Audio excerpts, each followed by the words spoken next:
Gozo y un privilegio tenerles entre nosotros, adorando al Señor, siendo testigos de la bendición de ver a un hermano en la fe, a una hermana dar el paso de obediencia al Señor, un paso de fe y de obediencia para bautizarse y dar testimonio delante de todos nosotros, delante del Señor y de todos nosotros de la obra de Cristo. Camil, te amamos mucho. El pastor Manuel me robó el privilegio de bautizarte. No es verdad. No es verdad, una broma. Yo les invito a que nosotros oremos. Les invito a orar. Señor, te hemos cantado esta mañana y nuestro anhelo y deseo es que tú hayas recibido nuestro canto acerca de ti, de quién tú eres y de lo que has hecho por nosotros, como olor grato delante de ti, como un perfume que te haya sido agradable. Y cada una de las manifestaciones de adoración que hemos expresado a tu nombre, al glorioso nombre de Cristo, nuestro amado Señor y Salvador, cada una de esas expresiones de adoración, Señor, que te hayan agradado. Pero ahora queremos exponernos y sentarnos a tus pies para escucharte hablar. Que tu buen espíritu que inspiró tu palabra la tome y la aplique a nuestros corazones, porque la necesitamos. Y el predicador es débil, es insuficiente y es indigno de hacerlo. Pero gracias por tu misericordia y tu gracia con que nos has amado, porque también te complaces no solo en salvar a pecadores, sino para usarlos para proclamar tu verdad, para edificar a la iglesia, de la cual somos miembros cada uno de nosotros. Te damos gracias por Cristo, nuestro amado y poderoso Salvador. Señor, y te pedimos que edifiques tu iglesia esta mañana. Quita todo estorbo. Oro por cada uno de nosotros, mis hermanos, que nuestra mente esté quieta y nuestro corazón dispuesto para escuchar y recibir tu palabra, porque te lo pedimos en Cristo Jesús. Amén.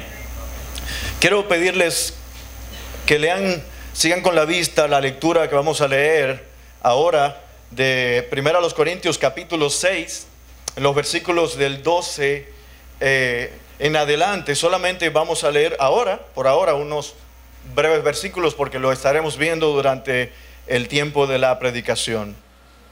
Dice el apóstol Pablo así: todas las cosas me son lícitas, pero no todas son de provecho. Todas las cosas me son lícitas, pero yo no me dejaré dominar por ninguna. Los alimentos son para el estómago y el estómago para los alimentos, pero Dios destruirá a los dos. Sin embargo, el cuerpo no es para la fornicación, sino para el Señor, y el Señor es para el cuerpo. Nosotros continuamos con nuestra serie de predicación, de estudio de la palabra, después de haber tenido un interludio, por así decirlo, de varias predicaciones del libro de Proverbios con el arte para la vida. Nosotros continuamos ahora, retomamos nuestra serie de 1 Corintios, y hemos visto cómo en los primeros capítulos de esta carta el apóstol Pablo confrontó a los corintios por promover división en la iglesia, trayendo la filosofía humana de su vida anterior, de su vida pasada, antes de conocer a Cristo. Luego, en el capítulo 5, vimos cómo el apóstol Pablo los confronta por la indiferencia al no corregir con la disciplina bíblica el pecado de la inmoralidad sexual en la iglesia, lo cual también trajeron de su vida vieja, de su vida pasada, cuando esto no era pecado para ellos. Más adelante, en el capítulo 6, en los primeros 11 versículos, nosotros vimos el marcado interés que ellos tenían de demandarse unos a otros en los tribunales, en las cortes humanas, tal y como lo hacían también en su vida pasada, y como era costumbre de la cultura donde ellos se desenvolvían. Y ahora en esta sección del capítulo 6, Pablo confronta la impureza sexual de una forma más amplia, como lo mencionó en el capítulo 5, versículo 1, algo que también traían de su vida anterior y que recibían también como influencia de la cultura corintia que les rodeaba. Así que en nuestro pasaje de hoy, en 1 Corintios capítulo 6, el apóstol Pablo hace como una presentación del enfoque que debe tener el cristiano respecto a la pureza sexual.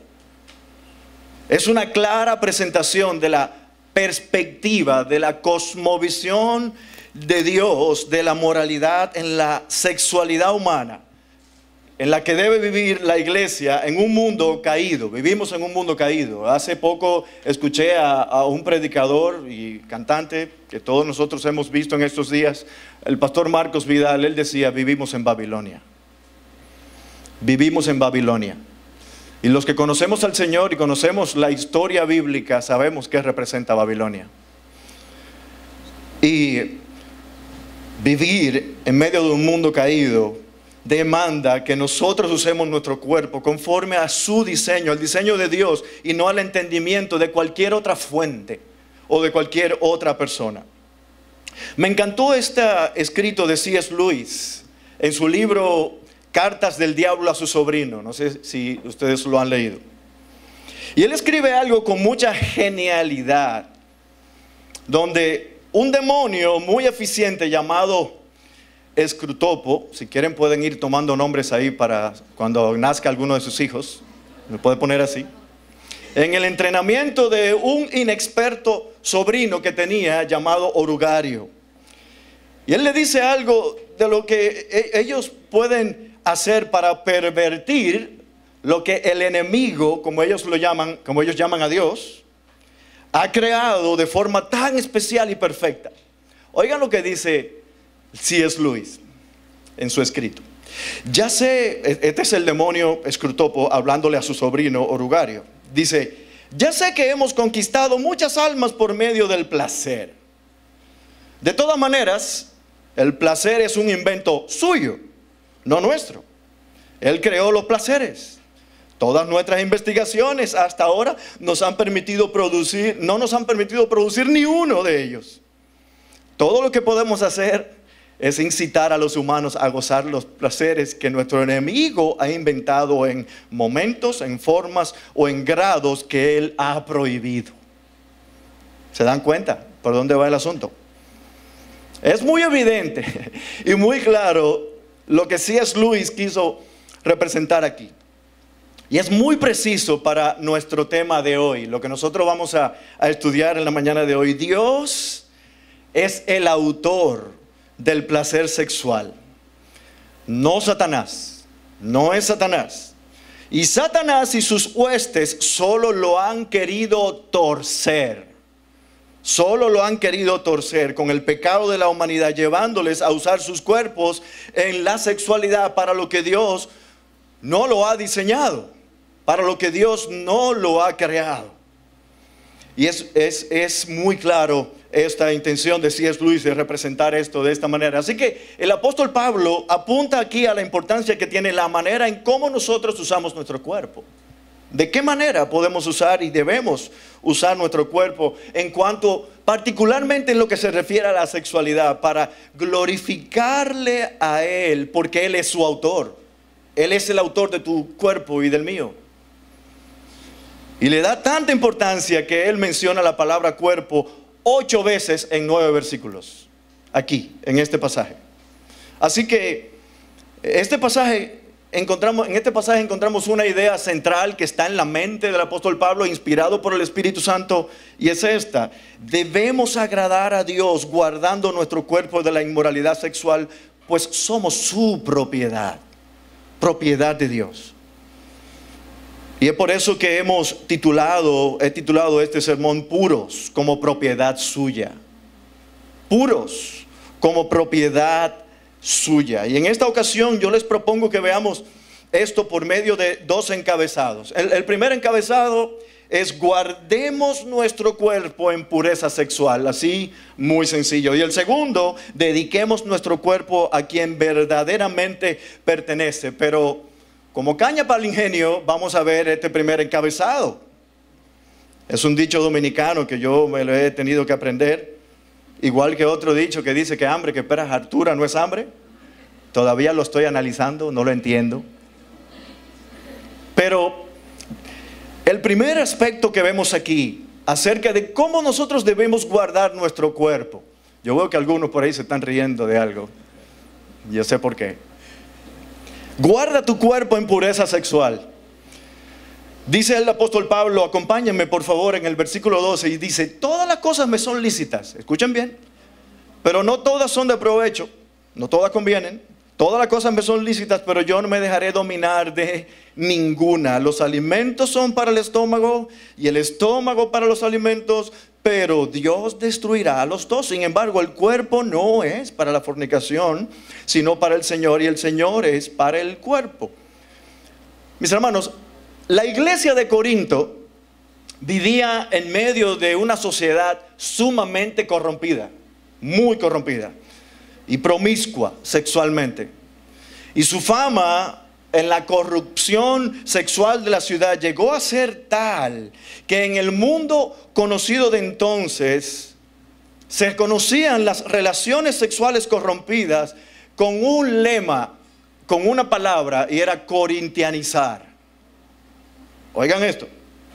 La prostitución había alcanzado tan altos niveles que la impureza sexual estaba alcanzando también a los que eran, los que se decían que eran creyentes y miembros de la iglesia local de Corinto. Y probablemente el habitante promedio de Corinto decía algo como esto: ¿Y qué problema hay con el sexo, Pablo?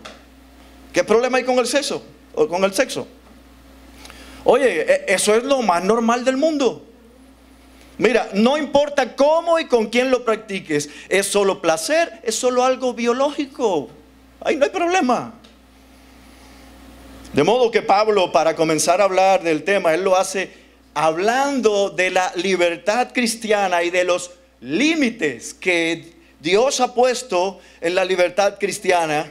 Y al hacerlo, él usa dos expresiones en estos versículos que acabamos de leer. Una de ellas era como un tipo de lema entre los que se decían ser creyentes. Esta frase que dice, todas las cosas me son lícitas. Esa frase.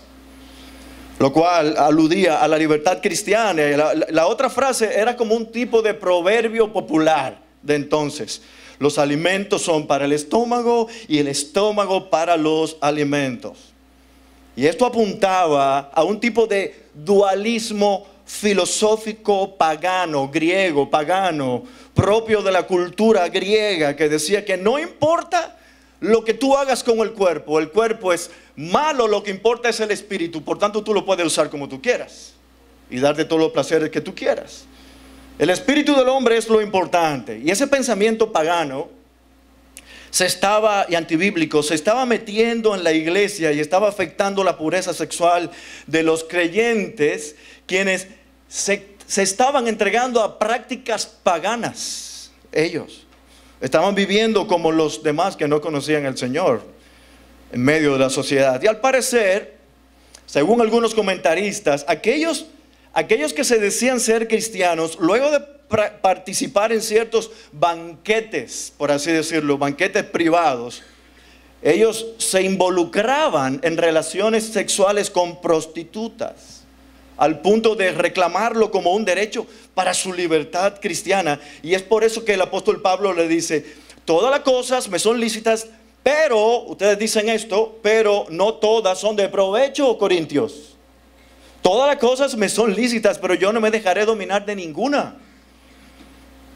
Los alimentos son para el estómago y el estómago para los alimentos, pero Dios destruirá a las dos. Sin embargo, el cuerpo no es para la fornicación, sino para el Señor, y el Señor para el cuerpo. En otras palabras, Pablo les estaba diciendo, miren, ustedes argumentan que ahora en Cristo ustedes tienen libertad y el permiso para participar de ciertas prácticas en las que ustedes llaman lícitas, pero que en realidad no lo son. No lo son. Porque no toda práctica del mundo que les rodea es de provecho para su vida espiritual, tal y como las relaciones sexuales fuera del matrimonio, tal como usar su cuerpo para la fornicación, para todo tipo de práctica sexual inmoral o de inmoralidad sexual. Ustedes dicen, todas las cosas me son lícitas, pero esas prácticas, como son las relaciones sexuales fuera del matrimonio, controlarán tu vida. La van a controlar, les dominarán y ellas se van a enseñorear de ustedes. Y al final, en vez de bien, les traerán destrucción a ustedes de manera individual como creyentes, pero también traerá destrucción a todo el cuerpo de creyentes de la iglesia. Aquí, de toda la iglesia, Pablo estaba apuntando hacia esta verdad.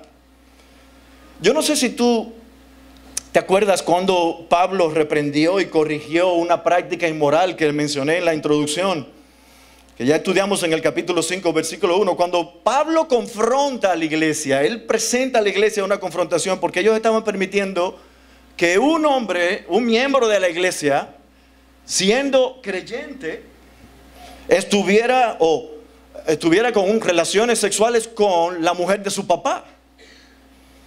Una verdadera locura se estaba viviendo en la iglesia de Corinto.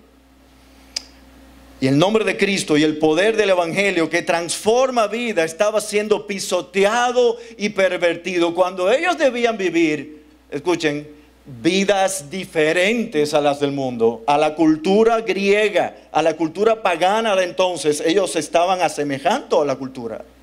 Ellos estaban olvidando que habían sido llamados, sacados para que fueran parte del cuerpo de Cristo, un pueblo santo, apartado para agradar al Señor. Mis hermanos, no hay otro pecado que esclavice y controle tanto como el pecado sexual.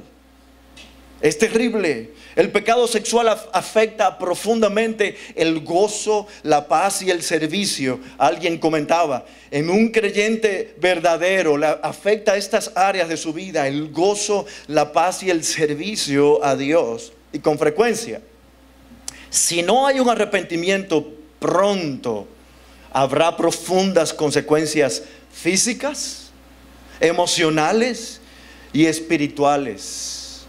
Y en muchos casos estas vienen como juicio de Dios. Y aunque también necesaria, debe intervenir la disciplina de la iglesia, la cual también suele ser un proceso, aunque necesario, doloroso. Es doloroso. La Biblia dice que ninguna disciplina al presente parece ser causa de gozo, sino de tristeza. Eso dice la palabra. Y es cierto. Si hay algo que debe estar muy claro para nosotros en cuanto a la voluntad de Dios para nuestras vidas, mis hermanos, es que Dios desea nuestra santificación. Él desea nuestra santificación. Recuerda las palabras del apóstol Pablo, quien también le escribe a los a los tesalonicenses. En 1 Tesalonicenses capítulo 4, versículos 3 y 4, Pablo dice, porque esta es la voluntad de Dios, su santificación. Si alguna vez te has preguntado en tu vida, ¿cuál será la voluntad de Dios para mí como cristiano? Aquí está muy claro. Es tu santificación, es mi santificación. Es decir, que se abstengan de inmoralidad sexual, que cada uno de ustedes sepa cómo poseer su propio vaso en santificación y honor, refiriéndose al matrimonio. Mis hermanos, lo que importa con nuestro cuerpo lo que hacemos con nuestro cuerpo le importa mucho a Dios. Mucho, y es evidente. Y es por eso que el apóstol Pablo es muy categórico con lo que le dice a continuación. Mira conmigo lo que dice el versículo 13. Sin embargo, el cuerpo no es para la fornicación, sino para el Señor, y el Señor es para el cuerpo. Recordamos que la palabra fornicación en el griego, cuando se escribió el Nuevo Testamento, es la palabra porneia. ¿Le suena? Ese es donde viene nuestra palabra castellana pornografía. Es la pornografía, lo cual alude a todo tipo de inmoralidad sexual. Y Pablo les dice, esperen un momentito, aguántate ahí. El cuerpo no debe ser entregado a la inmoralidad sexual, sino al señorío de Cristo. Lo cual nosotros vamos a ver más adelante en el pasaje.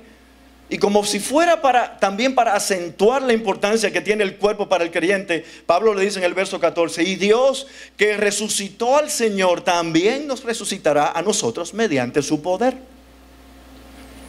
La relación que tenemos con Dios no es solamente para este tiempo, es una relación profunda que nosotros tenemos con Dios, al punto que así como Dios levantó a Cristo corporalmente, también a cada creyente en el día de Cristo lo levantará. Esa es nuestra esperanza. De modo que no se trata de una relación temporal, sino una relación que es eterna. Tú y yo tenemos una relación eterna con nuestro Padre Celestial, que comenzó desde el día en que creímos el Evangelio y entregamos nuestra vida a Él, nos arrepentimos de nuestro pecado y por la fe creímos en la obra suficiente de Cristo. Desde ahí comenzamos una relación estrecha y eterna con nuestro Padre Celestial. Escucha lo que dice Filipenses 3, 20 y 21, porque nuestra ciudadanía está en los cielos, de donde también ansiosamente esperamos a un Salvador, el Señor Jesucristo. Verso 21, el cual transformará el cuerpo de nuestro estado de humillación en conformidad al cuerpo de su gloria, por el ejercicio del poder que tiene aún para sujetar todas las cosas en Él mismo. Yo quiero decirles algo. Quien está aquí parado delante de ustedes no es mejor, incluyéndome a mí y a cada uno de los que se han parado a predicar aquí y a enseñar, y siguiendo por el resto de la iglesia. Todos hemos sido afectados por esto, de alguna manera. Si de alguna manera tú no has sido afectado por esto, yo realmente me quito el sombrero y yo me tiro a ti. Tú eres mi ídolo, tú eres mi héroe. Todos nosotros hemos sido tocados de alguna manera por la inmoralidad sexual en un mundo caído. Todos, absolutamente. Y si hay algún creyente que está escuchando esto hoy y está esclavizado en actos de impureza sexual, yo quiero decirte, en Dios hay esperanza y poder. En Él hay esperanza y poder. Él puede restaurarte y hacerte volver a su diseño para tu pureza sexual, y nosotros podemos ayudarte a regresar, a volver a Él y a su diseño. Randy Alcorn, en un libro que escribió, un pequeño libro de la pureza sexual, él mencionó lo siguiente: no hay nada más efímero que el momento de convicción. No lo dejes pasar. La pureza siempre es inteligente y la impureza siempre es insensata. Siempre. No lo dejes pasar. Si el Señor está trayendo convicción a tu corazón. El apóstol Pablo está muy interesado en traer de vuelta a la pureza sexual a estos creyentes de la iglesia de los Corintios, que él les expone argumento tras argumentos para él indicarles la gran importancia de guardar su cuerpo en pureza sexual. Y ahora él apela a la unión del creyente con Cristo. Mira conmigo el versículo 15. ¿No saben que sus cuerpos son miembros de Cristo? ¿Tomaré acaso los miembros de Cristo y lo haré miembros de una ramera? De ningún modo. ¿O no saben que el que se une a una ramera es un cuerpo con ella? Porque Él dice, los dos vendrán a ser una sola carne, pero el que se une al Señor es un espíritu con Él. Si hay una doctrina paulina del apóstol Pablo que es significativa en el Nuevo Testamento, es la doctrina de la unión del cristiano con Cristo, que es la cabeza del cuerpo, y a la vez también con el resto del cuerpo de creyentes que son parte del cuerpo de Cristo. Así que esto involucra a toda persona dentro de la iglesia, de tal modo que cada creyente física y espiritualmente está unido a Cristo y con su iglesia. Somos miembros los unos de los otros. Y todos deben procurar agradarle de la misma forma que le agradaban a Dios, los sacrificios ceremoniales del Antiguo Testamento, cuando sacrificaban animales para que esa sangre cubriera temporalmente y pagara por el pecado de manera temporal de aquellos que lo llevaban a aquellos sacrificios. Y esos sacrificios apuntaban a un sacrificio completo y perfecto por una persona en Cristo en la cruz del Calvario. De la misma forma, cada creyente debe agradarle viviendo en santidad. Y esto nos apunta a Romanos capítulo 12, versículo 1 y 2. Seguramente tú te acuerdas de este pasaje tan emblemático. Dice el apóstol Pablo: por tanto, hermanos, les ruego por las misericordias de Dios que presenten sus cuerpos como sacrificio vivo y santo, aceptable a Dios, que es el culto racional de ustedes, y no se adapten a este mundo, sino transfórmense mediante la renovación de su mente, para que verifiquen, para que ustedes puedan comprobar cuál es la voluntad de Dios, lo que es bueno, aceptable y perfecto.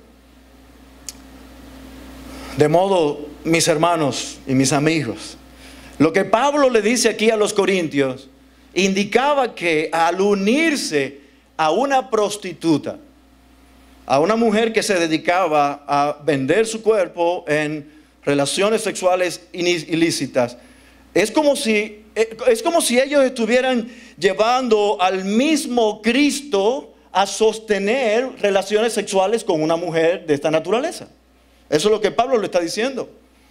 Y es por eso que la frase griega que Pablo usa aquí es muy enfática cuando dice de ningún modo, lo cual significa que esto nunca sea así.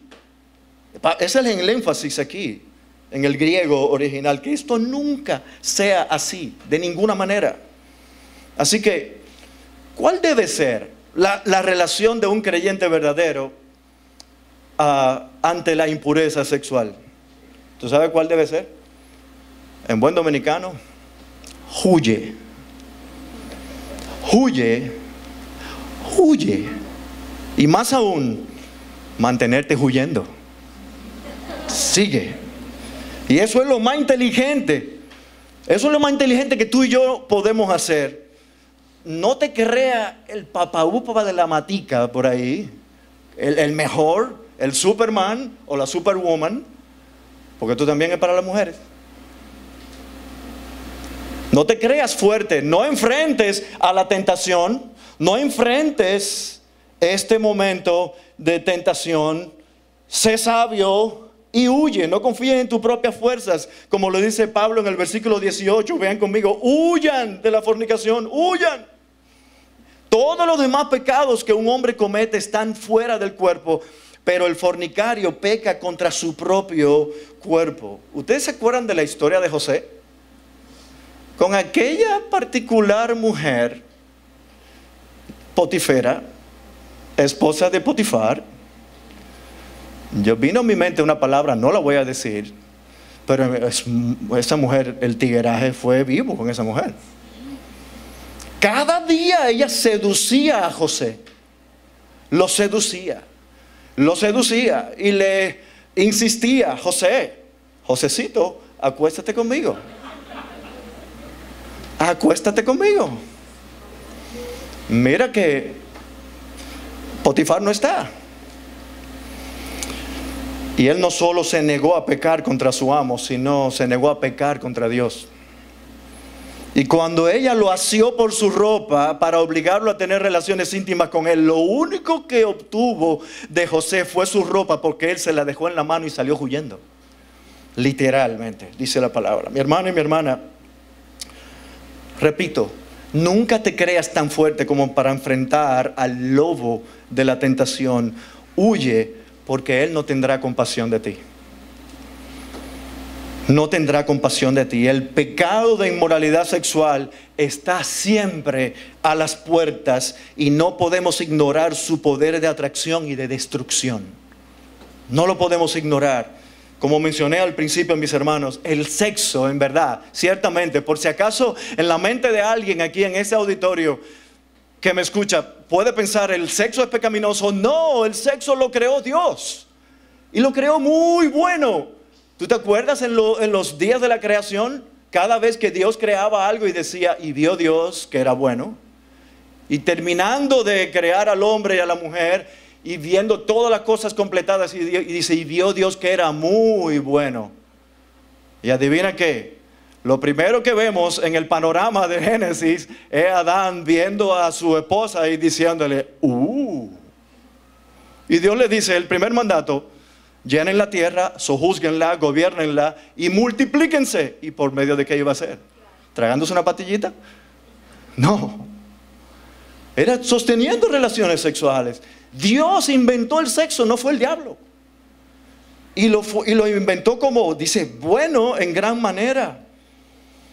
Dios nos creó como seres sexuados y si ahora Dios dijera que es pecaminoso, entonces tendría Dios que darnos cierta explicación acerca de cómo nos diseñó al principio, como yo acabo de mencionar. De modo que lo que vemos en las Escrituras desde el mismo libro de Génesis y en muchas partes es que el sexo es algo bueno. Sin embargo, es solo bajo los límites y preceptos de Dios que debe ser usado. De lo contrario, puede ser muy destructivo. De la misma manera, y escuché esta ilustración recientemente, de la misma manera como el fuego está en una chimenea y es algo agradable, te calienta, o en una fogata. Mientras el fuego está contenido ahí, todo está bien. Pero si el fuego se sale de ahí, ¿qué va a traer? Destrucción y mucho dolor. Esa es una buena ilustración. Pero también, mis hermanos y mis amigos, antes de yo pasar al siguiente encabezado, yo quiero enfatizar la gloria del Evangelio, que con gracia y verdad de Dios salva y transforma pecadores y les hace nuevas criaturas. Hay esperanza, lo mencioné ahorita, hay esperanza. Recordamos lo que mismo el apóstol Pablo menciona en unos versos antes, en el capítulo 6, versículo del 9 al 11. Esta es parte de la verdad del Evangelio. ¿O no saben que los injustos no heredarán el reino de Dios? No se dejen engañar, ni los inmorales, ni los idólatras, ni los adúlteros, ni los afeminados, ni los homosexuales, ni los ladrones, ni los avaros, ni los borrachos, ni los difamadores, ni los estafadores heredarán el reino de Dios. Pero escuche ahora lo que dice Pablo. Y esto eran algunos de ustedes, pero ya fueron lavados, pero fueron santificados, pero fueron justificados en el nombre del Señor Jesucristo y en el Espíritu de nuestro Dios. Esto eran antes ustedes, ya no. Ya no. Él los ha rescatado. Ya no. No son de ustedes. Ustedes son, y eso lo vamos a ver en un momento, ustedes ahora son nuevas criaturas. Hay poder en el Evangelio que salva a pecadores justo aquí y ahora. Muchos de los que estamos aquí estábamos en esa condición y fuimos rescatados, y aún así, si algún creyente verdadero en esta mañana el Señor está trayendo convicción a tu mente y a tu corazón y está siendo dominado por alguno de estos pecados, quiero decirte, hay abundante gracia del Señor para librar de ataduras y de influencia del pecado y restaurar. Y al mismo tiempo, si alguien aquí que me está escuchando y aún no es salvo, aún no conoce al Señor, aún no ha sido libertado de la esclavitud del pecado y de la condenación futura en el infierno, yo quiero decirte, hay lugar para ti también. Hay esperanza para ti también en Cristo.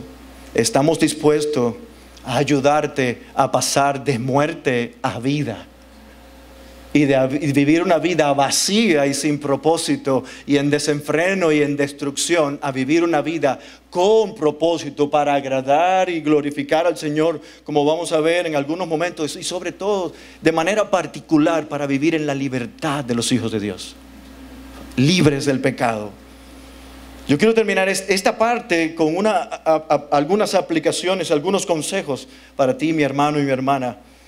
Si tú sientes que estás perdiendo la batalla con la impureza sexual, quiero darte algunos tips. Primero, rinde cuentas a un creyente. No luches solo. No debes luchar solo. Sé radical y no confíes en ti. No confíes ni en ti mismo. Pon límites a lo que tus ojos puedan ver en la internet. Pon filtros. Y si tienes que quitar la suscripción de Netflix o quitar alguna aplicación como TikTok, hazlo. Hazlo, sé radical. Evita los encuentros a solas con alguien del sexo opuesto con quien tú te sientes atraído. Evítalo a toda costa. Y toma decisiones de antemano. Prepárate para cuando venga el día malo. No esperes encontrarte en medio de una situación que genere el impulso sexual para entonces determinar lo que tú debes hacer. No esperes ese momento. Finalmente, no solo debemos guardar nuestro cuerpo en pureza sexual, sino en segundo lugar, dedica tu cuerpo a quien verdaderamente pertenece. Dedica tu cuerpo a quien verdaderamente pertenece. Ven conmigo lo que dice el versículo 19 y 20. ¿O no saben que su cuerpo es templo del Espíritu Santo que está en ustedes, el cual tienen de Dios y que no se pertenecen a sí mismos, porque han sido comprados por un precio? Por tanto, glorifiquen a Dios en su cuerpo y en su espíritu, los cuales son de Dios. Tengo algo que decir de la última frase. La última frase que dice, y en su espíritu, lo cual son de Dios, no está en los primeros manuscritos de los Corintios, de la carta de Pablo a los Corintios. Fue añadido después, tal vez para completar un poco la idea de todo el ser del cristiano. Es importante para Dios, porque el énfasis está hasta donde dice, glorifiquen a Dios en su cuerpo. Y en estos últimos versos, Pablo enfatiza algo que mencionó antes en el versículo 13 cuando dijo, el cuerpo no es para la fornicación, sino para el Señor, y el Señor es para el cuerpo. Pablo hace un énfasis aquí aún mayor en estos versículos, en el cuidado de su cuerpo que debe tener cada cristiano. Por un lado, el apóstol Pablo apunta a la morada del Espíritu de Dios en el cuerpo del cristiano. Y por otro lado, la transacción, así alguien le ha llamado, la transacción que Dios llevó a cabo para salvar a quien Él ha propuesto salvar. Y es por eso que Él le dice en el versículo 19, ¿no saben que su cuerpo es templo del Espíritu Santo que está en ustedes, el cual tienen de Dios? Oigan esto, la ciudad de Corinto, como ciudad griega al fin, tenía una acrópolis. La palabra acrópolis significa ciudad alta. Y esta ciudad estaba ubicada como a 600 metros de altura, Y en esa ciudad alta, en esa acrópolis, en el centro había un templo pagano, el templo de la diosa Afrodita, conocida como la diosa del amor. En ese templo servían 1000 mujeres sacerdotisas, que parte de su adoración a su dios falso, a Afrodita, era también cuando terminaba la adoración a ese dios, bajaban a la ciudad de Corinto, adivinen a qué, a vender su cuerpo a los hombres del pueblo o de la ciudad de Corinto, y adivinen quiénes también iban a buscar esos servicios. Algunos creyentes, miembros de la iglesia de Corinto. Esto estaba pasando. Así que la declaración de Pablo de que su cuerpo como creyentes ahora era templo, morada del Espíritu Santo, contrasta muy marcadamente con el templo pagano de la falsa diosa Afrodita que estaba en la Acrópolis, pero también apunta a la gran importancia que tenía también el templo del Antiguo Testamento. Pablo estaba dándole como un paralelismo. El templo del Antiguo Testamento, del Antiguo Pacto, tenía una gran importancia para los judíos. De modo que lo que Pablo les dice aquí, en otras palabras, es esto. Miren, ustedes, por la gracia del Evangelio de Cristo, con que fueron salvos ahora como parte de la iglesia, son la morada del Dios vivo. Ya no es en el templo del antiguo pacto, ya no es en el tabernáculo. Ustedes ahora son la morada del Dios vivo. Hermano, tú y yo somos la morada del Dios vivo. El Espíritu de Dios que ha hecho morar en nosotros habita en nosotros. de ese Dios vivo y verdadero, ese Dios glorioso, ese Dios omnipotente, ese Dios creador, sustentador de todas las cosas, justo, verdadero y misericordioso, que no solo se distancia totalmente de cualquier Dios falso. También en el antiguo pacto hizo su morada en el tabernáculo, como yo antes mencioné, y luego también en el templo. Y ahora en el nuevo pacto, el énfasis aquí es: Corintios, hermanos de Iglesia Ciudad de Gracia, el Espíritu de Dios mora en ustedes. Mora en ustedes. Esta enseñanza de Pablo era la misma enseñanza traída por los demás apóstoles. Miren, por ejemplo, lo que dice el apóstol Pedro en 1 de Pedro 2:5. También ustedes, como piedras vivas, sean edificados como casa espiritual para un sacerdocio santo, para ofrecer sacrificios espirituales aceptables a Dios por medio de Jesucristo.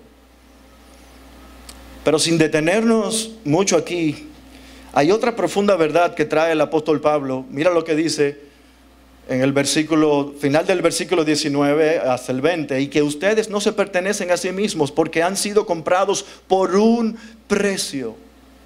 Han sido comprados por un precio. Hay una transacción que Dios llevó a cabo para sacarlos a ustedes, para comprarlos para Él. Cuando el Señor les salvó, y por eso Él les dice: ustedes no se pertenecen a sí mismos, han sido comprados. La palabra griega que Pablo usa aquí, han sido comprados por un precio, es la palabra egorastete, que viene del sustantivo ágora. ¿Le suena algo? ¿Ágora? Pablo les dice: ustedes han sido comprados por Dios con la sangre de Cristo en el ágora, en el mercado de esclavos del pecado. Ese es el significado. Ahora, ya ustedes no deben vivir para ustedes. En Hechos 20, cuando Pablo está haciendo recomendaciones y exhortaciones a los ancianos de la iglesia en Éfeso, él les dice que Dios compró la iglesia con su sangre. La compró con su sangre. Alguien dijo: la vida cristiana se trata en gran parte de lo que nosotros creemos y lo que hacemos con lo que nosotros creemos. Y esto es clave para nosotros determinar qué nosotros vamos a hacer y qué debemos hacer con nuestro cuerpo. Ustedes saben que en la República Dominicana, no sé si lo saben o lo han escuchado, hay dos instituciones que se dedican a la preservación del derecho de autor de alguien. Está la ONDA y está ONAPI. Y ambas instituciones se dedican a cuidar el derecho de propiedad de algo que alguien creó, Cualquier persona, absolutamente cualquiera, no importa quién sea, que use algún tipo de nombre o algún tipo de algo que ha sido creado por otra persona, o el nombre de otra institución, o hasta un logo, por ejemplo el logo de Ciudad de Gracia, si alguien lo usa, pues tiene una penalidad legal. Tiene una penalidad legal. La ley protege ese derecho de autor.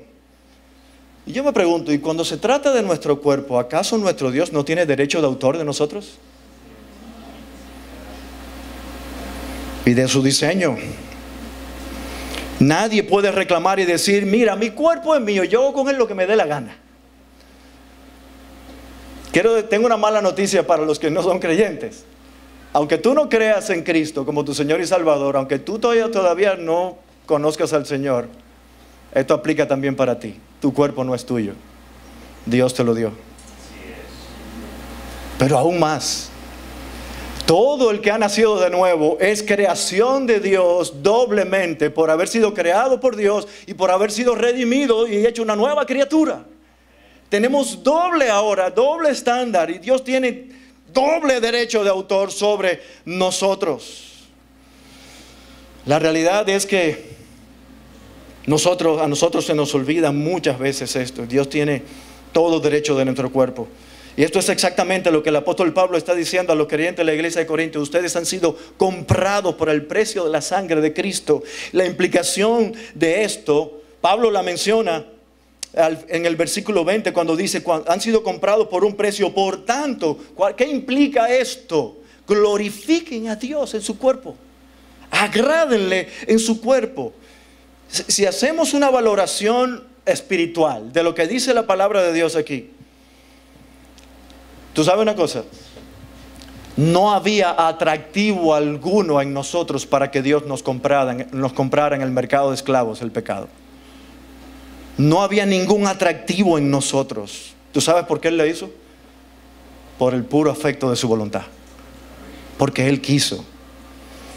En Efesios 2, 3 al 5, Pablo dice, entre ellos también todos nosotros en otro tiempo vivíamos en las pasiones de nuestra carne, satisfaciendo los deseos de la carne y de la mente, y éramos por naturaleza hijos de ira, lo mismo que los demás. Pero Dios, oh Señor, gracias, pero Dios, que es rico en misericordia, por causa del gran amor con que nos amó, aún estando muertos en nuestros delitos, nos dio vida juntamente con Cristo. Por gracia ustedes han sido salvados. Pero aún hay más. Dios se agrada de salvar a pecadores sin encontrar nada valioso en ellos, como acabo de mencionar. Y es lo que dice en Efesios, el apóstol Pablo, por ejemplo, en Efesios 1, 5 y 6, nos predestinó para adopción como hijos para sí, mediante Jesucristo, conforme a la buena intención de su voluntad. La buena intención de su voluntad. No solamente Él vio que no merecíamos ser salvados, sino que había una buena intención de su voluntad para salvarnos. No podemos entender eso. No lo podemos entender. Para alabanza de la gloria de su gracia que gratuitamente ha impartido sobre nosotros en el amado, en Cristo. Pregunta, ¿cómo no agradar entonces a nuestro buen Redentor? ¿Cómo no dedicar todo nuestro cuerpo a Él y todo nuestro ser? ¿Cómo no darle valor a nuestro cuerpo agradándole a Él? Muchos vemos la perspectiva de la vida cristiana en lo que no hacemos. Alguien decía, ¿qué pasa con la vida cristiana? Bueno, los cristianos no hacen esto, no hacen aquello. No, esa no debe ser la perspectiva. La perspectiva es, ¿qué sí hacen los cristianos? ¿Qué sí deben hacer los cristianos para agradar al Señor? ¿Se dan cuenta? Mi hermano y mi hermana, si alguien te propone hacer algo que involucre tu cuerpo, dile, déjame hablar con el dueño primero. Y después hablamos. Ojalá y Dios haya ministrado nuestros corazones con lo que Él nos ha traído en su palabra, a ser puros como propiedad suya. Vamos a orar. Señor, gracias. Gracias por habernos traído el consejo de tu palabra esta mañana. Al leer este pasaje, al estudiar este pasaje, todos y cada uno de nosotros nos hallamos faltos. En algún momento hemos pecado contra ti, y probablemente alguno de mis hermanos esté luchando con alguna situación de índole inmoral, sexual en su vida en este día y en este momento. Te ruego, Señor, a ti que eres Dios perdonador, clemente y misericordioso, restaurador, que da vida y vida en abundancia, que tú nos atraigas hacia ti y tú restaures. Pero también, si quieres salvar a alguien que en esta mañana ha escuchado el Evangelio, atráelo a ti, Señor, porque te lo pedimos en el nombre de Cristo Jesús. Amén.